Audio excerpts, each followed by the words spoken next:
ഇന്ന് രാവിലത്തേക്ക് അപ്പമായിരുന്നു. നോൺ സ്റ്റിക്കിൻ്റെ പാനിൽ അപ്പം ചുടുന്നതിനേക്കാളും ഇരുമ്പിൻ്റെ ചട്ടിയിൽ അപ്പം ചുടുന്നതാണ് നല്ലത്. നല്ല വറുത്ത ചമ്മന്തിയായിരുന്നു. ഇന്ന് കരിമീനാണ് കിട്ടിയത്. വെട്ടിക്കഴുകി വൃത്തിയാക്കി എടുത്ത് എപ്പോഴും വെക്കുന്നത് പോലെ ഇന്നും മുളക് കറിയാണ് വെച്ചത്.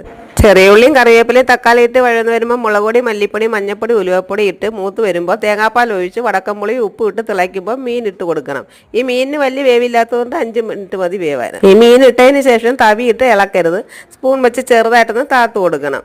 കണ്ടെയ്നർ പ്രസവത്തിന് ശേഷം 2 പ്രാവശ്യം കടൽമീൻ വാങ്ങി. വലിയ കുഴപ്പമൊന്നും ഇല്ലായിരുന്നു. കായൽ മീൻ കൊണ്ടുവരുന്ന ചേച്ചി രാവിലെ വരും. അന്നേരം പിന്നെ അതങ്ങ് വാങ്ങും. അതാകുമ്പോൾ പെട്ടെന്ന് ജോലിയും തീരും. കൂമ്പ് തോരൻ വെക്കുമ്പോൾ പയറിട്ടാണ് ഞാൻ വെക്കാറ്. പയർ പ്രത്യേകം വേവിച്ചെടുക്കും. കടയിൽ നിന്ന് വാങ്ങിച്ച തൈരായതുകൊണ്ടാണ് പച്ചമോര് കലക്കിയത്. പിന്നെ കൂമ്പ് തോരനും വെച്ച് കൊഞ്ചു പൊരിച്ചതും ഇന്നലത്തെ കിളിമീൻ ചൂടാക്കിയതും പച്ചമോരും കലക്കി. അങ്ങനെ ഇന്നത്തെ ഉച്ചയൂണ് റെഡി.